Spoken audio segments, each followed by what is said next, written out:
Baik, jadi sekarang kita pergi kepada kitab Talbis Iblis. Talbis Iblis, sebuah kitab yang dikarang oleh Imam Ibnu Jauzi. Panggilan yang glamournya Ibnul Jauzi, bukan Ibnu Qayyim Al-Jauziyah, bukan. Dua orang yang berlainan, cuma ada hujungnya sama-sama sikit, Jauziyah dengan Al-Jauzi. Ya, Ibnul Qayyim 700 lebih hijrah. Imam Ibnul Jauzi lebih awal daripada itu, tahun 579 hijrah. Baik, sekarang kita dah pergi dahulu kepada beberapa tipu daya belitan iblis kepada orang awam. Kita pergi sambung lagi. Faslun. Ini tuan-tuan tak ada kitab, tuan-tuan catat ya. Saya pergi pun tak pergi kepada ayat demi ayat, sebab tuan-tuan tak ada kitab, ayat demi ayat tuan-tuan jadi pening. Yang seterusnya, iaitulah dah ke berapa dah, dia tak ada nombor. So jadi saya pun tak tahulah nombor berapa dah ni. Kira untuk hari ni nombor 1 lah. Nombor 1, wa minal awam man yarda an aqli nafsihi fala yubali bi mukhalafati al ulama famata khalafat fatwahum gharadahu akhadha yaruddu alaihim wa yuqaddah fihim. Ada di antara orang awam masalah dia ni, iaitulah dia mendahulukan akal dia daripada fatwa para ulama. Itu dia. Ini adalah talbis iblis juga, iaitulah iblis akan datang kepada orang awam lalu menganggap suci dan hebat akalnya dan menolak fatwa-fatwa ulama. Ya, kena faham contohnya, kata seorang ulama bernama Ibnu Aqil, dia kata kat sini, aku dah hidup lama, tapi kalau aku masuk campur dalam satu perbuatan orang, aku kata engkau buat ni tak berapa betul gini-gini, lalu orang tu akan kata afsadtaha alai, engkau telah merosakkan benda ni kalau kau berikan pendapat. Falau qulta, dan kalaulah kita kata, ni seorang ulama beri komen, kau patut jangan buat begini, kau patut buat begini. Orang sebelah sana kata, contohnya pembuat tu kata, engkau ni merosakkan pendapat-pendapat engkau ni. Lalu ulama tu kata, aku orang yang ada ilmu sudut Islam, sebab tu aku beri pendapat. Maka orang yang diberi pendapat tu kata, barakallahu laka fi ilmi, Allah berkati kamu pada ilmu kamu, tapi laisa hadha min syughli, ini bukan urusan kau. Hadha wa syughlu amrun hisi, ini semuanya benda-benda teknikal. Ya, kalau engkau tadi kau jangan masuk campur begitu. Contohnya ada alim ulama beri pendapat, kalau nak cari MH370 kena buat begini. Kau ni apa? Kau aviation expert ke? Kan? Jangan masuk campur, ni bagi aviation expert yang beri pendapat, kan? So jadi kalau fatwa ulama mengatakan begini-begini, contohnya boleh tak ada nak kaitkan dengan apa yang berlaku hari ni. Cuma kita nak berikan, bila ada ulama yang memberi pendapat, orang awam akan menganggap ulama hanya boleh beri pendapat dalam bab-bab yang bersifat agama sahaja. Bab yang bersifat akal, jangan campur. Bab ekonomi, jangan campur. Kau mana tahu? Bab aviation, jangan campur. Bab engineering, jangan campur. Walaupun dalam bab engineering ada bab yang melibatkan amanah, ada bab yang itu. Maknanya jangan campur apa-apa bab dalam engineering. Ini adalah sebenarnya, kata Imam Ibn Jauzi, merupakan talbis iblis.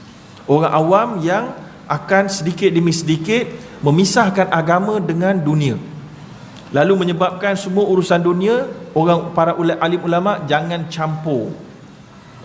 Ya, baik, itu satu poin dia. Kemudian kita nak pergi kepada perbincangan yang bukan dalam kitab ni. Sebenarnya boleh tak kita berbeza pendapat dengan ulama ni? Boleh tak? Ya. Jadi dekat sini perbincangan hukum ini, yang pertama memberikan kesimpulan begini. Yang pertama, para ulama semuanya manusia biasa, mereka ada kesalahan. Itu asasnya yang pertama. Mereka boleh salah. Malah Imam Al-Muzani, anak murid utama kepada Imam Asy-Syafi'i sendiri, beritahu bila dia baca kitab Imam Asy-Syafi'i, Risalah, dan kitab-kitab lain, lau urida kitabun 70 marrah, kalau dibagi pada aku kitab ni untuk aku baca 70 kali, la wujida fihi khata', nescaya aku akan dapati dijumpai padanya kesalahan. Ya, setiap kali aku baca akan ada kesalahan. Setiap kali baca sekali, jumpa sekali kesalahan. Dah betulkan. Baca lagi, ada kesalahan lagi.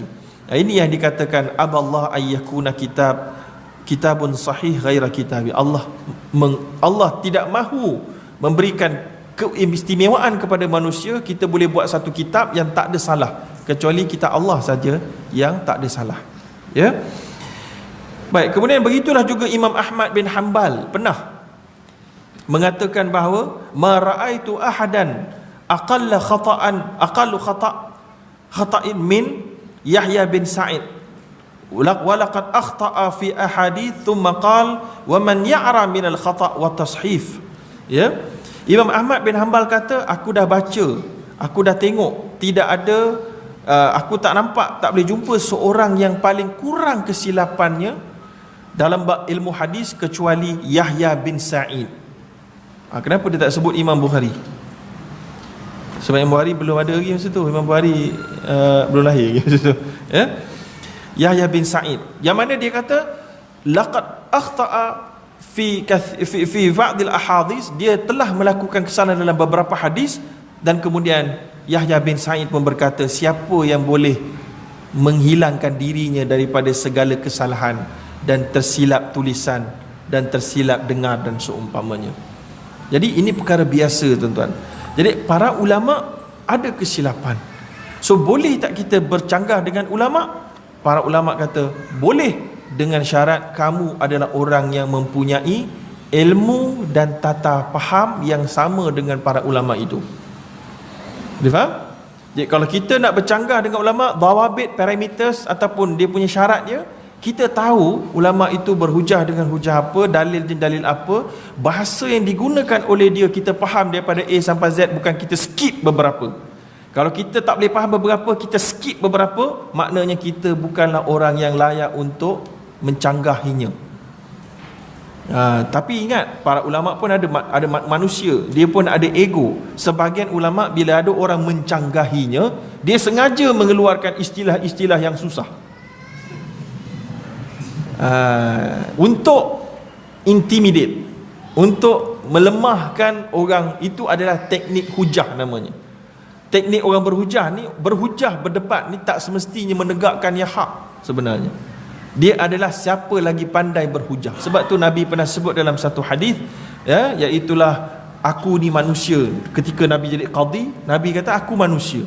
Siapa di antara kamu bila mana bermukhasamah, ada punya perdebatan dalam mahkamah, ya, siapa yang lebih kamu alhan, yang lebih ringan lidahnya, lebih lancar lidahnya, dan dia tahu dia sedang menegakkan yang batil, hendaklah dia mengaku. Kalau tidak, dia adalah mengambil satu potongan daripada potongan api neraka. Ya, ini menunjukkan bahawa berdebat tak membawa kecuali menang atau kalah, bukan kebenaran.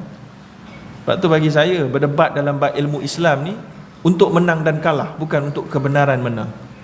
Sebab tu debat sesuai untuk calon Perdana Menteri ke, calon Presiden ke, macam USA, dia memang untuk menang, lebihnya untuk menang, ya, bukan untuk sebenarnya kebenaran sangat. Ya, kalau nak kebenaran, muzakarah dan tertutup. Bila terbuka, kita manusia akan terganggu dengan orang yang menyokong dan keaiban kalau kita rasa kita kalah. Ini menyebabkan kita diganggu penilaian kita untuk terima hujah yang benar, kita menjadikan tak terima. Begitu keadaan dia. So jadi kesimpulan kita tadi, dawabitnya, kita ada ilmu alat yang ulama tu guna. Kalau ulama tu saja guna istilah yang sukar, yang tak ada kaitan pun sebenarnya, yang itu tak dia pakai.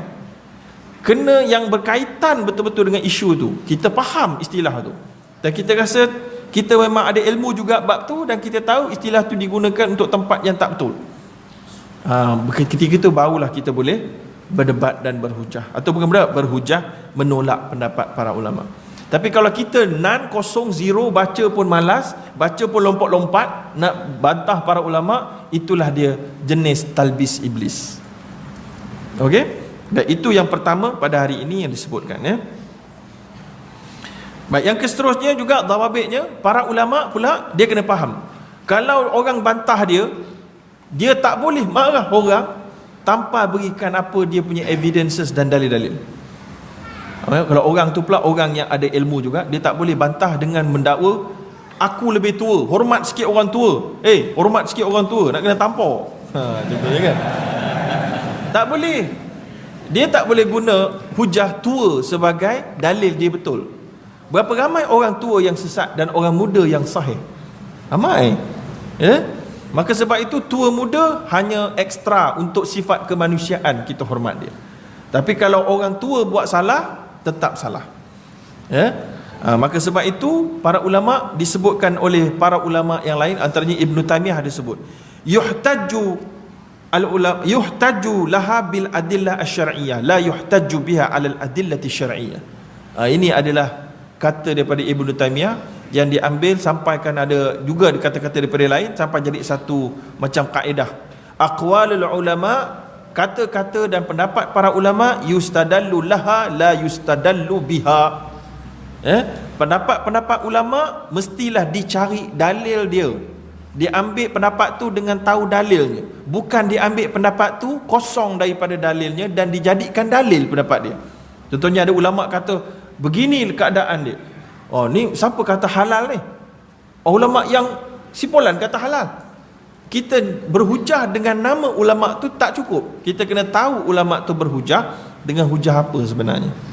Itu adalah kepentingan untuk kita tidak jadi ta'assub. Kalau kita sentiasa pegang ulama A kata tanpa tahu apa, sebab dia halim, dia tahulah apa dia kata, aku tak mau tahulah dia kata sebab apa, bukan sampai level aku, maka ketika itu akan jadi penyakit ta'assub. Sila.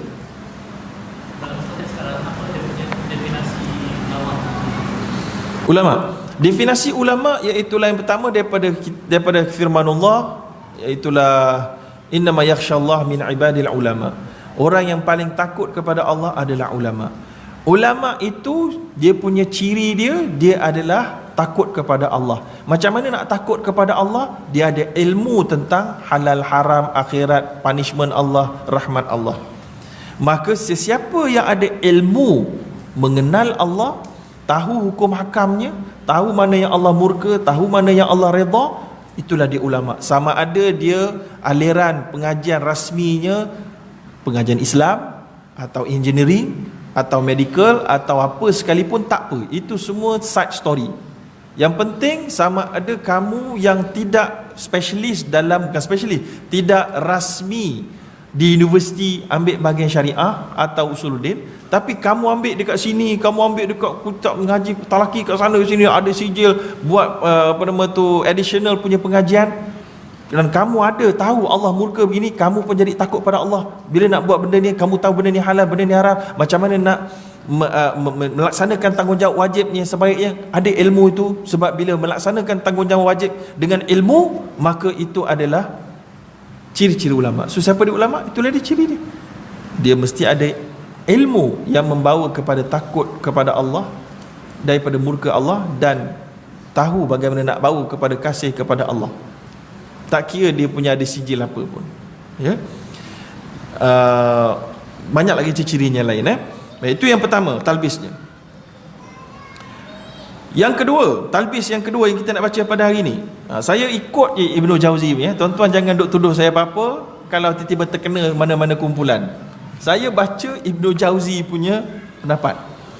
Dia kata yang kedua, taqdimuhum al-mutazahidin alal ulama. Ada orang awam yang ditipu oleh iblis kerana mendahulukan orang-orang yang berpakaian hebat berbanding ulama.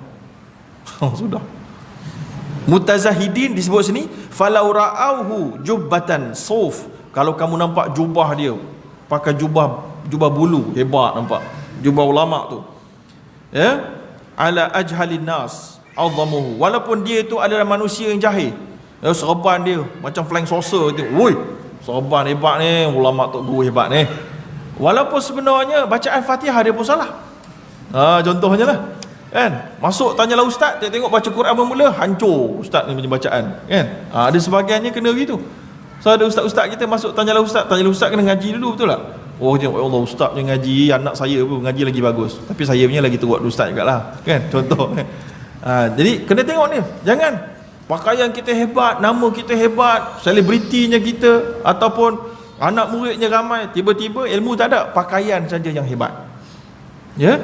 So jadi kata Imam Ibnul Jauzi, khususan idza ta'ta'a ra'sahu, ada pula orang awam yang tertipu dengan ada orang yang berpakaian hebat dan kemudian mengangguk-angguk bila mana berjalan dengan tangan dekat ada tasbih. Ni hebat ni, mutazahidin. Ni orang-orang yang ahli syurga, wali. Bukan saya kata, saya hurai je. Wa takhsha' lahum, dan dia ni khusyuk ni, solat ni khusyuk, goyang-goyang kepala, angguk-angguk.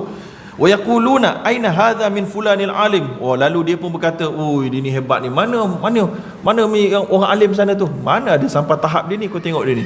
Hebat ni. Kan? Contoh gitu, dia kata. Zalika talibud dunia. Ulama-ulama tu semua ulama sampul. Ulama sampul. Ustaz-ustaz sampul. Ataupun ulama-ulama duit, inginkan duit. Ini nampak ilmu, betul. Sebab apa? Dia ni la yakulu unbatan, satu biji anggur pun tak makan. Tama wala rutbah, tama pun tak makan. Wala tazawwaj, dan tak kahwin pun kerana nak hampir pada Allah. Ini huraian Ibnu Jauzi. Sebab apa dihurai macam ni? Sebenarnya pada zaman dia ni banyak. Zaman kita ni tak tahu lah. Tuan-tuan tengoklah kiri kanan kalau ada. Tapi zaman Ibnu Jauzi ni, geng-geng macam ni banyak. Dia zikir. Ilmu tak ada, zikir saja. Zikir banyak tapi ilmu tak ada. Ilmu zikir je tahu. Ilmu lain daripada zikir tak ada. Ilmu zikir apa-apalah, tapi maknanya ilmu tentang solat betul tak tahu, baca Quran pun tak apa nak reti, ya. Ini masalah, ya. Dan kemudian dia kata dekat sini, mereka ini tidak mengetahui bahawa Allah SWT telah pun mendahulukan, mengutamakan orang alim di atas orang ahli ibadat. So kalau ahli ibadat tu menunaikan ibadat, kita boleh seorang tu menunaikan ibadat, kalau kita tengok kita tahu dia ada ilmu atau tidak ada ilmu. Kalau orang berilmu tengoklah, ya. Sebagaimana Nabi pun kata, fadlul alim 'alal 'abid ka fadli 'ala adnakum, dalam sebuah hadis yang diperbincangkan sanad dia oleh para ulama, tapi sebagian kata sahih, sebagian lagi kata dhaif, ya. Tapi bagaimanapun majoriti ulama menganggap dia hadis yang diterima, iaitulah keutamaan orang alim di atas ahli ibadat seumpama keutamaan aku di atas kamu yang paling rendah maqam dan kedudukannya di sisi Allah. Habis tu yang kedua. Dan dia kata kat sini pula, kamu kena tahu Rasulullah juga berkahwin, Rasulullah juga makan daging, Rasulullah juga minum manisan dan makan manisan, dan Rasulullah ada yang paling hampir kepada Allah SWT. Itu yang kedua. Talbis iblis yang kedua, jangan kita terpengaruh dengan luaran seseorang. Belajarlah menghormat seseorang dengan melihat kepada ilmunya terlebih dahulu sebelum melihat ibadahnya dan juga pakaiannya. Orang awam akan biasa ditipu oleh iblis dengan cara begini. Ya. Yes. Macam nak jawab, saya banyak jumpa golongan-golongan ini bercakap sesuatu benda yang terkeluar daripada rasmi syariat. Lepas tu kita cakap, kenapa dia cakap macam ni? Kalau kau tak tahu pasal ini hakikat. Ini kejap lagi, ada kejap lagi. Ada kejap lagi. Okey, nombor 3 pada hari ini. Ini pun mungkin saya rasa tak adalah ekstrim sangat di sekeliling kita benda ni, tapi saya bacakan je. Qaddahum fil ulama bitanawulil mubahat. Ada di antara orang awam yang terpengaruh dengan belitan iblis, lalu mereka tengok ulama ni pergi pasar, dimarah. Kau ni tok guru pergi pasar ni apa ni? Tok guru berzikir ke surau dah lah, kan? Ataupun bitanawulil mubahat. Ulama ni dia tengok ulama ni makan, dia ulama betul lah. Ulama ni makan, apa ni tak puasa, kan? Atau ulama makan banyak, tambah 2 kali, makan sikit sudah, kan? Ulama macam ni, kan? So jadi dia marah ulama-ulama yang makan macam biasa, berjalan di pasar macam biasa, ya. Tengok, semalam aku nampak ulama tu dekat Aeon, dekat Tesco, ada pergi Tesco, tempat maksiat tu. Maksiat pula. Ulama tu pergi beli barang, bukan tengok maksiat. Sebab tu Nabi SAW, Allah kata wa yamshi fil aswaq, Nabi pun berjalan di pasar-pasar, ya. Dan kemudian dekat sini, fahum yu'athiruna al-gharib ala ahli baladihim, dan sebahagian orang awam yang ditipu oleh syaitan, mereka mendahulukan orang-orang asing daripada ulama-ulama di dalam kawasan mereka sendiri. Kan? Tak, ni yang sambung juga, dia sambung, ya. Ulama-ulama tempat lain nampak muka Arab sikit je. Oh, ini betul ni. Turunan Nabi ni. Kan? Wah, ini betul ni. Oh, ni memang syekh ni, syekh. Padahal orang tu entah siapa-siapa dekat negara dia, tak tahu. Orang negara dia tak pakai pun. Kita yang pakai lebih. Kan? Jadi ini talbis iblis juga. Patutnya kamu, orang negara kamu yang kamu lebih tahu, yang boleh dipertanggungjawabkan, lebih kamu bagikan peluang kepada mereka, lebih kamu hormati mereka, lebih kamu pergi menuntut dengan mereka. Bukan orang yang sekali-sekala datang, entah daripada mana. Kita pun tahulah dia daripada negara sekian-sekian, tapi kita pun tak tahu sedetailnya macam mana dia di negara tersebut. Ya, kata Ibnul Jauzi, saya huraikan dia kata. Tak percaya tuan-tuan baca sendiri. Iaitulah dia kata, Ibn Jauzi kata, mimman qad khabaru, iaitulah wa arafu aqidatu, yang mana orang kawasan kamu yang kamu tahu sendiri akidah dia bagaimana, fayamilu, tapi kamu semua fayamiluna ilal gharib, tetap untuk cenderung kepada orang asing. Wala'allahu minal batiniyah, kamu tak tahu, mungkin dia ni orang batiniyah, geng-geng entah apa, sesat mana entah. Dia berpura-pura je dekat depan kamu pada tapi sebenarnya dekat negara dia dah disesatkan dah. Wa innama yanbaghi taslimin nufus ila man khabarat ma'rifatun, mestilah kita menerima orang yang kita lebih tahu, lebih dekat dengan kita dan lebih boleh dipertanggungjawabkan, ya. Yes. Ustaz tempat radio Asyik Bizi dia nak jemput. Ustaz nak jemput. Ada ramai ustaz tempatan jemput lain yang ramai. Ya. Baik. Kemudian nombor berapa tadi? Nombor 2, nombor 3. Okey, nombor 4. Okey, sekarang habis. Itu nombor 4. Nombor 4 pula. Waqad yakhruju bil awam, dan juga syaitan boleh menyelewengkan orang awam sampai mengagungkan orang yang berpakaian hebat ini, ila qabuli da'awihim. Ini yang tertanya dia, iaitulah menerima dakwaan-dakwaan mereka, wa in kharaqus syariah, walaupun bercanggah dengan syariah. Dakwaan-dakwaan mereka yang pelik-pelik. Contohnya kalau ikut jumhur ulama, kita ni tak boleh jumpa Nabi waktu kita sedar. Tak boleh. Jumpa dalam mimpi boleh lah, walaupun ada perbincangan. Jumpa Nabi dalam mimpi ni ada perbincangan di kalangan ulama, yang dibuat oleh Syekh Mustafa Zarqa, ada perbincangannya. Saya tak tahu nak bincang kat sini tak, tapi tak pernah bincang sini. Iaitulah marra'ani fil manam faqat ra'ani, siapa yang telah nampak aku di dalam mimpi, dia sebenarnya telah nampak aku sebenar-benarnya, kerana syaitan tidak boleh menyerupai aku, Nabi kata. Ya, Syekh Mustafa Zarqa mengatakan, yang pertama, hadis ini kena faham dengan teliti. Mengikut pendapat beliau, yang pertama, hadis ini confirm terpakai untuk orang yang pernah nampak Nabi sewaktu baginda hidup. Sebab kamu confirm tahu itu Nabi. Betul tak? Sebab marra'ani fil manam faqat ra'ani. Siapa kita kalau kita tak pernah nampak Nabi untuk katakan itu Nabi?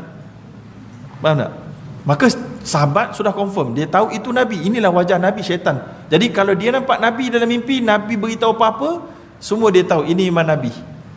Maknanya kalau syaitan nak tipu ini bentuk Nabi dan cakap benda baru, confirm tak boleh, kata Syekh Mustafa Zarqa. Yang kedua, ada pun kita yang tak pernah nampak Nabi dalam hidup, kita boleh declare kita mimpi Nabi, tapi tak confirm pun tu Nabi.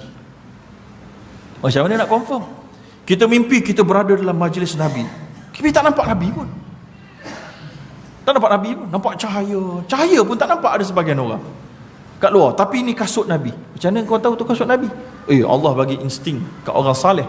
Memang betul Allah bagi insting, tapi tak confirm. Bila tak confirm, kita patut berhati-hati untuk berkongsi dengan orang awam. Nak berkongsi dengan anak murid atau ahli keluarga terdekat boleh, tapi nak berkongsi dengan orang awam, dan kemudian kita tahu perangai orang awam, bila kita cerita benda tu, orang awam akan menghormati kita. Ada talbis iblis kat kalangan ulama. Yang belum kita masuk topik itu, saya beri ke sikit clue dia. Talbis iblis di kalangan ulama paling best baca dalam kitab ni. Kena sebutir-sebutir dekat para ustaz. Sebutir-sebutir kena. Sebutir-sebutir kena kepada para ulama. Memang canggih syaitan punya. Antaranya yang tadi itulah. Kita berkata kita nak cerita untuk kongsi, tapi kita sebenarnya jauh terdetik hati ada talbis, orang akan lebih hormat sebab kita kononnya berada dalam majlis Nabi dalam mimpi, diberi minum oleh Nabi SAW dalam mimpi, yang kita tak tahu pun sebenarnya itu Nabi yang sesungguh-sungguhnya. Hadis Nabi pun ada sanad sahih, maudhu', hasan, daif, sahih. Mimpi, siapa nak mensahihkan mimpi kamu? Sanad mana kamu nak pakai? Sebab itulah memang boleh bertabaruk dengan anggota tubuh baginda Nabi, janggut sebenarnya. Tapi apa dia sanad bahawa janggut itu confirm sanad yang sahih daripada Nabi? Saya tengok dalam YouTube ada orang bawa bekas minum air Nabi, berarak daripada kapal terbang sampai ke entah mana-mana. Baguslah kalau betul-betul, tapi apa confirmnya? Hadis pun punyalah banyak hadis daif, hadis maudhu'. Macam mana kamu menganggapnya betul-betul confirm sebagai bekas minum Nabi? Ini satu kesukaran untuk ditentukan. Malah ada ulama yang berkata, saya sebut saya dengar pada guru-guru saya, malah keturunan Nabi pun ada yang tidak sabit dia keturunan Nabi, khususnya di kalangan Syiah yang mengaku sayyid. Disebutkan oleh Hasan Al-Musawi antaranya dalam kitab Thumma Lillahi Walitarikh. Ada di kalangan orang-orang Syiah yang mereka boleh beli gelaran sayyid dan terus dimasukkan dalam silsilah keturunan Nabi. Oh, boleh beli rupanya. So jadi tak confirm juga. Bukan kita nak meragukan tuan-tuan semua, tapi kita nak beritahu konfirmasinya pun juga kita kena hati-hati. Kalau khususnya orang itu nak menggunakan janggut itu, keturunannya sebagai kamu wajib memuliakan saya. Kalau digunakan begitu, oh jangan. Kalau digunakan saya keturunan Nabi, saya tahu lebih Nabi daripada kamu, saya keturunan Nabi, kamu umat Nabi, tak sama dengan saya. Kalau dah begitu tu kita kena hati-hati sikit tuan-tuan. Bukan tolak terus, kena hati-hati sikit, sebab ada talbis iblis kepada orang yang punyai kelebihan ini. Gitu baik. Jadi saya nak beritahu tadi, kalau dia dakwa dia menjadi mimpi Nabi tadi tu, kalau kita mimpi nampak seseorang, saya banyak ada orang tanya dalam saja Facebook, entah remaja mana, remaja perempuan mana, remaja lelaki mana, dia kata dia mimpi Nabi. Betul ke Ustaz? Ya Allah, saya pun pening kepala. Saya buka Facebook, dia tengok entah apa-apa benda yang dia like. Betul ke dia ni mimpi Nabi? Aku pun tak tahulah. Kan pelik. Sebab itu kita nak tahu, dia sebenarnya mungkin tak mimpi Nabi, tapi syaitan yang membisikkan ini Nabi. Dan mana kamu tahu itu bukan Nabi? Syaitan memang tak boleh menyerupai Nabi, tapi syaitan boleh menyerupai seseorang, lalu mendatangkan insting kepada kamu bahawa aku Nabi. So macam mana kamu nak tahu? Kita boleh mengatakan, mungkin aku ni ru'ya minallah, tapi boleh juga jadi minasyaitan. Maka sebab itulah kita jangan duk terasa lebih. Kalau kita, ini juga yang saya dapat dalam perbincangan dan pertanyaan saya kepada Syekh Dr. Yusuf Al-Qaradawi tentang mimpi Nabi. Dia bukan tanda kesolehan seseorang yang confirm, sebab kemimpian itu sendiri pun tidak confirm sebenarnya itu Nabi. Okey. Sebab sekarang ni ramai orang macam ni lah, dia nak special. Dalam majlis kita Nabi datang, dah macam-macam lagi. Siapa yang boleh verify? Tak ada siapa boleh verify. Ada orang dia rasa kata Nabi datang, nampak? Ada orang, ini ada lembaga datang, dia pun histeria. Siapa boleh verify itu lembaga? Dia seorang je nampak. Siapa boleh verify Nabi datang? Dia seorang je boleh nampak. Tak ada siapa boleh verify. Gitu. Itu saranan Ustaz bila kita berdepan dengan ulama-ulama atau ustaz-ustaz ni. Bagi saya, saranan saya, kita kena berhati-hati. Kita boleh ambil apa-apa yang zahir bertepatan dengan ayat Quran, dengan hadis Nabi. Dan kalau kita rasa banyak sangat yang pelik, eloklah kita menjauhinya. Wallahu alam. Baik, jadi sekarang ni disebutkan dekat dalam kitab ni juga, wa kharaju an hududiyah, dan dia buat satu dakwaan yang bercanggah dengan syariah. Contohlah dia kata Nabi datang kata tak payah dah solat. Macam Nabi kata bawa satu tambahan lagi, satu tambahan. Yang ini bagus. Nabi kata dia tak jumpa aku, Nabi bawa satu lagi ajaran yang baru untuk kita saja. Nabi kata iaitulah MH370 berada di lapangan terbang Garcia contohnya. Ini benda baru. Ataupun Nabi datang jumpa aku, beritahu bahawa orang bangsa tertentu adalah yang paling hebat. Ini adalah maklumat, informasi, ajaran yang tambahan, yang tidak menjadi taklif kepada kita untuk menerimanya, confirm menerimanya. Ya. Baik, kemudian fatar apa nama tu?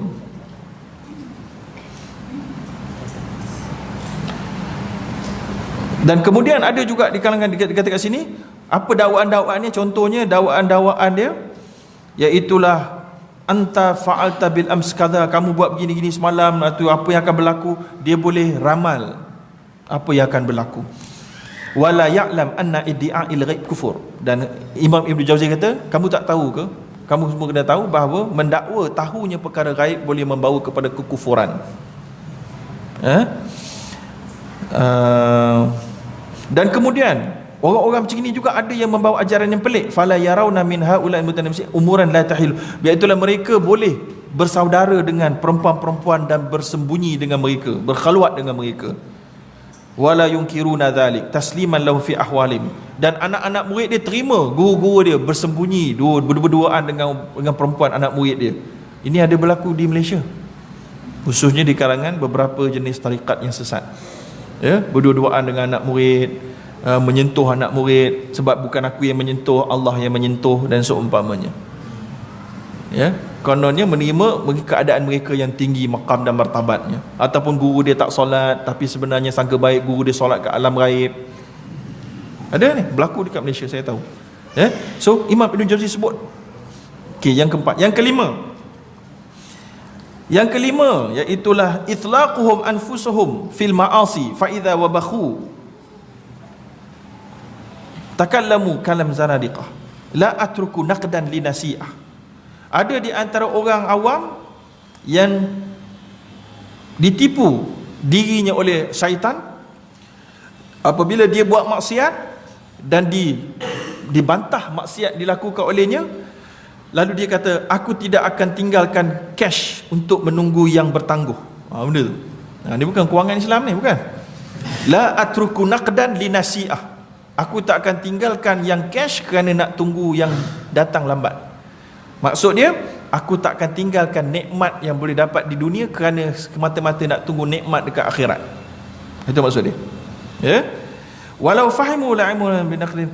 Kalaulah dia faham, dia akan tahu bahawa cash yang dia nak tu iaitulah mungkin maksiat, mungkin berzina, mungkin mungkin ambil duit curi, ya, nikmat bagi dia, ya. Dia tak tahu ke ini sebenarnya benda-benda yang diharamkan. Ya. Jadi ini adalah talbis iblis ke atas orang awam yang berlaku juga. Mereka menganggap bahawa selepas tu ada tambahan lagi. Dia kata, dan mereka sebahagiannya mengatakan ar-rabbu karimun wal 'afu wasi'. Allah itu maha mulia dan pengampunan Allah itu maha luas. Lalu dia buat segala maksiat dengan menganggap Allah itu maha pengampun. That's all. Tak apa, aku ambil semua nikmat yang hari ini boleh buat walaupun maksiat, sebab Allah kan maha pengampun, tak ada masalah. Contohnya dibawakan satu kisah oleh Ibnu Jauzi, kisah Abu Nawas. Tahu Abu Nawas? Abu Nawas ni berada di Mekah, dia kata, fa idza ana bi ghulamin amrat yastalim al-hajar aswad. Kemudian Abu Nawas ternampak seorang lelaki muda yang comel. Biasanya muda-muda yang umur 5 tahun 10 tahun ke bawah, ya, comel dia nampak. Lalu dia naik nafsu. Abu Nawas ni dia naik nafsu. Ni macam homoseksual sikitlah. Faqala li Abu Nawas. Kemudian Abu Nawas pun berkata kepada orang yang meriwayatkan ni, wallahi la abrahata uqabbilahu hindal hajar al-aswad. Dia nampak budak muda ni tengah yastalim, tengah buat istilam kat Hajar Aswad, tengah bertawaf. Dia pun tengah tahu, dia nampak, budak ni comelnya. Aku nak pergi kat budak ni, tak cium dia. Aku nak cium budak lelaki ni. Maka tiba-tiba lelaki ni yang berkata, Asma'i ni, seorang ulama yang bercerita, dia kata, wailak, buruknya perangai kau, ittaqillah, taqwalah kamu kepada Allah, fa innaka bi baladin haram, kamu berada di tanah haram dekat depan Kaabah ni, wa indakal baitikal haram, dan di sisi Kaabah, ma min budin thumma dana. Kemudian dia buat tak tahu saja dan dia terus menghampiri budak muda itu, lalu dengan segera fa wada'a khadahu ala khadil ghulam, dia pun segera cium budak muda itu. Ya, maka lagi sekali ulama ni marah, wailak afi haramillah, adakah kau buat benda ni di depan tanah haram Allah? Kemudian berkatalah Abu Nawas dengan katanya, da'za anka fa inna rabbi rahim. Kau jangan sibuklah, Tuhan aku ni Maha Pemurah, Maha Pengampun. Maknanya dia nak buat maksiat tak kiralah kat mana-mana sebab dia rasa Allah tu Maha Pengampun. Ya. So jadi ini adalah talbis iblis di atas orang awam yang seterusnya. Yang ke apa tadi? 5. Iaitulah sentiasa mendahulukan rahmat Allah dan memperbelakangkan azab Allah di atas kesalahan yang kita lakukan. Dan kemudian cerita Abu Nawas satu lagi.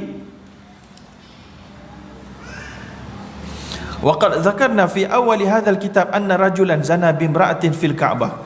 Kami telah cerita di awal kitab ini tentang seorang lelaki yang telah berzina dengan seorang perempuan di dalam Kaabah. Dan kemudian kedua-duanya pun mencium Hajarul Aswad. Ya? Yang ini pun sama juga di cerita tadi. Dan kemudian dan bila ditanyakan kepada orang begini, dan juga diceritakan juga kes Abu Nawas seterusnya, bila diminta Abu Nawas semasa nak meninggalnya, cerita tadi tu tak ada detail yang sebab dia dah cerita kat mula kitab dan saya tak pergi. Kita cancel cerita berzina depan Kaabah dia tu. Cuma nak beritahu cerita tu adalah orang-orang yang menganggap berzina, lepas tu dia sapu dan cium Hajarul Aswad, dosa dia semua diampunkan. Itulah maksudnya. Kemudian cerita Abu Nawas sekali lagi, yang tadi tu bukan Abu Nawas. Cerita Abu Nawas satu lagi dicerita dalam kitab ni, ketika Abu Nawas berada dalam keadaan nazak fi maradi mautih. Faqalu lahu, dan orang kata pada dia, tub ilallah, bertaubatlah pada Allah. Iya takhaf. Kemudian dia kata, takutlah kamu kepada Allah. Lalu dia pun jawab, bukankah Rasulullah kata likulli nabiyyin syafa'ah wa inni akhba'tu syafa'ati li ahli al-kaba'ir min ummati. Sesungguhnya setiap nabi mempunyai syafaat, peruntukan syafaat, dan Rasulullah menyembunyikan syafaatnya kepada orang-orang berdosa besar di kalangan umatnya. Faham? Dia menggunakan hadis ini. Hadis ini adalah hadis yang hasan. Dan ada riwayat-riwayat yang lain, likulli nabiyyin da'watul mustajabah, ya, iaitulah setiap nabi ada doa yang makbul, dan nabi-nabi lain menggunakannya di dunia, dan aku menyembunyikan kerana aku nak gunakan untuk syafaat umat aku di akhirat. Lalu di sini Ibnu Jauzi kata, qala musannifu rahimahullah, lelaki yang ini membuat ni dua bentuk salah dia. Yang pertama, dia hanya melihat kepada sisi rahmat Allah dan tidak melihat kepada punishment dan azab Allah. Yang kedua, dia lupa rahmat Allah dan syafaat yang Nabi peruntukkan tadi, yang Nabi nak bagi tadi itu adalah takunu li taib, kepada orang yang bertaubat sahaja sebelum mati. Maknanya kalau buat dosa besar tak bertaubat sebelum mati, layak tu tak berapa nak layak lah dapat syafaat tadi tu. Yang bertaubat sahaja sebelum mati saja yang akan Nabi gunakan. Wa inni laghaffarun liman tab. Dalam ayat Quran ada sebut, aku sangat-sangat mengampunkan sesiapa yang telah bertaubat. Tab, telah bertaubat. Dan juga Allah sebut dalam suratul A'raf, wa rahmati wasi'at kulla syai'in. Rahmat aku sangat besar, sangat luas, meliputi segala sesuatu. Dan aku akan tuliskannya, berikannya kepada orang yang bertakwa. Bertakwa maknanya telah melakukan taubat, ya. Jadi inilah dia talbis yang ke-5. Sila. Definisi taubat. Definisi taubat adalah kita kembali ke pangkal jalan lah. Kalau maknanya taubat, dia ada perincian istilahnya. Kalau kita taubat kepada dosa, maka kita melakukan penyesalan. Illa man taba wa amana wa amila salihah, Allah kata. Iaitulah dia taubat dengan sebab apa? Dengan sebab dia beriman dengan azab Allah kepada dan kebencian Allah tentang apa dosa yang dilakukan, azab Allah kepada orang yang tak bertaubat dan dosa yang dilakukan, dan menyebabkan dia beramal soleh. Maknanya taubat bukan sebab dipaksa. Maka itulah taubat. Taubat itu disertakan dengan amal soleh dan disertakan juga dengan keimanan kepada Allah. Dan kalau taubat duit, harta orang yang diambil kena pulangkan balik. Kalau taubat maruah orang, kena minta maaf kepada dia dan membetulkan maruahnya kembali kepada orang awam yang disebarkan. Jadi tak tahu maksud taubat macam ni yang nak ditanya ni. Yang itu telah diuraikan oleh para ulama. Taubat adalah penyesalan dan keinsafan yang confirm. Tapi lepas tu dia pergi hidup macam biasa balik dan kemudian dia jatuh lagi kepada dosa tu. Jangan sekali lagi. Taubat masih terbuka. Sebabnya Nabi SAW ada sebut innallaha yaqbalu taubah ma lam yugharghir. Allah sentiasa menerima taubat selagi mana roh belum berada di kerongkong. Maka sekali dia buat, dia bersalah, dia buat lagi, dia taubat lagi, dia buat lagi dengan bukan merancang untuk buatnya berulang kali. Itu tak apa. Tapi kalau dia merancang tengah taubat ni, dalam kepala dah ada dan fikir nak buat lagi, yang itu bukan taubat. Taubat mesti confirm, tuntas, dia tak nak buat lagi dah, stop. Tiba-tiba hidup macam biasa 2, 3, 4 bulan, jatuh lagi dalam maksiat tu. Yang itu lain, dia boleh bertaubat lagi. Ya. Baik, okey, saya kira itulah yang sempat kita baca untuk pada hari ini.